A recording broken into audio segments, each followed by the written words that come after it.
I had always been drawn to books, their pages thick with stories, their covers hiding whispers of knowledge. When I saw the volunteer call for Elder Grove Library, a place cloaked in local legend and coastal fog, I was too curious to resist. It was my chance to be among rare, forgotten tomes and maybe piece together why the library was abandoned after the mysterious fire decades ago. The building loomed ahead of me on my first evening, a hulking shadow against the twilight. Ivy crawled over the cracked facade, its windows like eyes too tired to see anymore. The salty air from the nearby coast mingled with the mustiness that greeted me inside. The silence was absolute, the kind that hummed in your ears and felt heavier with every step. I had my instructions: organize the remaining books, label what could be salvaged, and leave by sunset. Simple enough. By my third evening, the unease of working alone had dulled, replaced by fascination. I'd found everything from diaries of 19th century sea captains to leather-bound tomes on folklore. But it was a rare collection section that drew me most, a dim corner of the library filled with ancient books wrapped in brittle parchment and mystery. That's where I found it, The Keeper's Lament. Its spine was warped and charred as though it had been pulled from a fire. The cover bore no title, just an embossed symbol resembling an eye with spiked lashes. The moment my hand brushed the rough leather, a jolt ran up my arm. A whisper, soft as breath but unmistakable, hissed, "Open me." The pages were like nothing I'd ever seen, inked with cryptic symbols and a language I couldn't recognize, punctuated by strange illustrations. A bird with too many wings, a tree with faces in its bark, and then, halfway through, a symbol I swore I'd seen before on the library stone archway. I slipped the book into my bag, the whisper now an insistent hum in my mind. I'd take it home, research it. Surely it was just an old relic. That night, my curiosity turned to dread. I woke abruptly, heart racing, the taste of ash in my mouth. My desk lamp was on. I was certain I had turned it off. There, on my desk, lay The Keeper's Lament, open, its pages flipped gently as if moved by an invisible hand. But it had been locked in my bag. "Stop this," I whispered, my voice trembling. I stepped closer, and the pages stopped. The text shimmered, shifting and reforming. My name appeared, scrawled in black ink, Julia. A guttural voice, layered, unnatural, rose from the book, whispering my name, louder with each repetition. I backed away, but the whispers seemed to come from the walls, the floor, the very air around me. I grabbed the book and hurled it across the room. It landed with a dull thud, but the whispers didn't stop. Trembling, I decided to destroy it. If fire had scarred it once, it could finish the job. But when I set the book in the fireplace and lit the kindling, the flames turned black. They flickered, unnatural and cold, and then snuffed out entirely. The book sat unharmed, its cover almost mocking me. By dawn, my resolve hardened. I would return it to the library. I didn't care about the consequences. I just wanted it gone. The fog was thicker than usual that morning, clinging to my skin as I approached Elder Grove Library. Inside, the air was stifling, as though the building itself was holding its breath. As I reached the rare collection section, the lights flickered, dimming until only my flashlight cut through the gloom. I placed the book back on its shelf, my hand shaking. For a moment, the silence returned. Then a cold breeze swept past me, though none of the windows were open. A shadow moved in the corner of my eye, and I froze. "Julia," the voice rasped. I turned slowly. A figure stood there, its form shifting like smoke, but with eyes that glowed faintly in the dark. It extended a skeletal hand toward me, and though its lips didn't move, its voice echoed in my mind. "You belong here now." Something cold gripped my wrist, pulling me toward the shelves. I screamed, yanking my arm free and running. The library seemed to twist around me. Corridors that hadn't existed before stretching endlessly. Doors led to walls, and the shelves seemed to close in, but somehow I stumbled out into the fog.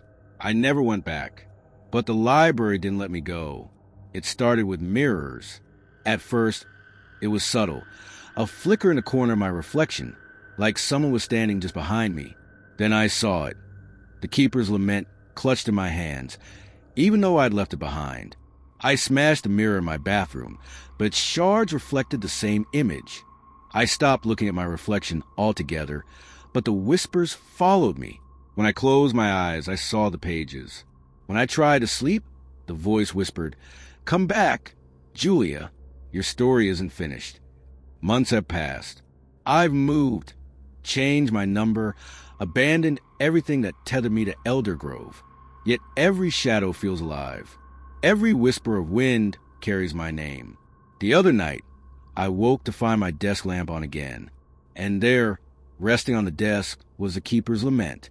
The library hasn't just cursed me. It's claimed me. I no longer belong to the world of the living, but to the stories trapped within its walls. And I fear the day I open the book again, because deep down, I know the library is waiting for me to finish writing the final chapter. It started with giggles, faint, high-pitched laughter that drifted from the attic late at night, just as the house settled into silence. My daughter, Lily, was the first to notice. "Daddy, someone's laughing upstairs," she whispered one night, clutching her blanket. I smiled, brushing her hair back from her face. "It's just the wind, sweetheart. Nothing to worry about." She didn't look convinced, but she nodded and climbed into bed. I lingered for a moment, watching her tiny chest rise and fall, before it turned to my office to finish work. For the next few nights, I dismissed her claims of hearing laughter. Kids had wild imaginations, didn't they? It wasn't until the footsteps began that I started to reconsider.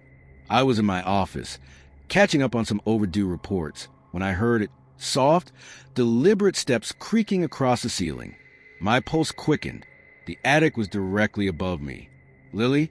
I called out, half expecting her to be the culprit, though I knew that made no sense. She was terrified of the attic. The footsteps stopped. Swallowing my unease, I grabbed a flashlight and climbed the narrow staircase that led to the attic. The air grew colder with each step.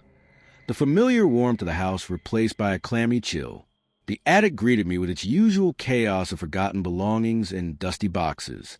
I swept the flashlight beam around, illuminating cobweb corners and stacks of old furniture.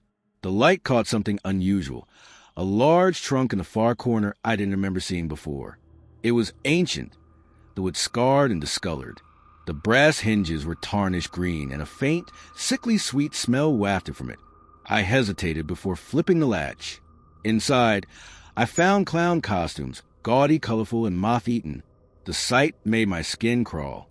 There were oversized shoes, frilly collar, and wigs, all tangled together in a kaleidoscope of decaying fabric. My flashlight flickered, plunging the attic into near darkness. The silence grew oppressive, wrapping around me like a heavy blanket. And then I heard it. Mark. It wasn't a shout or a whisper. It was playful, sing-song, as though the voice belonged to a mischievous child. I froze, my breath catching in my throat. Slowly, I turned toward the sound. The beam of my flickering flashlight landed on the floor, and my stomach dropped. A clown mask lay there, painted with a grotesque grin. Its eyes, bright blue and unnaturally large, were staring straight at me. That mask hadn't been there before. I stumbled back, the flashlight slipping from my hands. The attic plunged into darkness. "Mark," the voice repeated, closer now. My heart thundered in my chest as the temperature plummeted further. I fumbled for the flashlight, my fingers trembling, and managed to turn it on again. The mask was gone, but I wasn't alone. Something brushed past me, soft like the hem of fabric, and I nearly screamed. The flashlight's beam darted around wildly, illuminating nothing but the same lifeless clutter. I didn't stick around. I bolted down the attic stairs, slamming the door behind me. That night, I didn't sleep. I sat on the couch, clutching the flashlight like a lifeline, listening to the faint giggles and occasional creaks coming from above. The next day, I decided enough was enough. Whatever was in that attic, I needed to get rid of it. Lily was at school, so I had the house to myself. Armed with a can of lighter fluid and a box of matches, I climbed back into the attic. The trunk was still there, its grotesque contents mocking me. I doused it with the fluid, the acrid smell filling the air, and struck a match. Flames roared to life, consuming the fabric and wood. The fire cast eerie shadows across the attic walls, and for a moment I felt a sense of victory. Then I heard the laughter. It wasn't faint or distant this time. It was loud, echoing around the attic as though multiple voices were joining in. My stomach churned as the flames flickered unnaturally, their light casting dancing shapes that looked disturbingly human. I stumbled back, nearly tripping down the stairs, and slammed the attic door shut. The laughter didn't stop. It followed me, faint but constant, for the rest of the day. That night, I tucked Lily into bed, trying to reassure her even as I felt the weight of unseen eyes watching us. The giggles returned, louder now, and no amount of white noise or music could drown them out. Over the next few weeks, things escalated. Doors creaked open on their own. Lights flickered. Shadows danced in the corners of rooms where no one stood. And every night, the laughter echoed through the house. I brought in priests, paranormal investigators, even skeptics. None of them could explain what was happening. The attic remained off limits, its door nailed shut, but the presence didn't care. One night, as I lay awake, I heard Lily giggling in her room. Relief washed over me. She was finally finding a way to cope with all this. But when I checked on her, my blood ran cold. She was fast asleep. The giggling wasn't coming from her. It was coming from the attic. That was the final straw. We moved out within a week, leaving behind the house and all its haunted memories. But even now, miles away in a new home, I sometimes hear faint laughter at night. And sometimes when I close my eyes, I see those painted blue eyes staring back at me.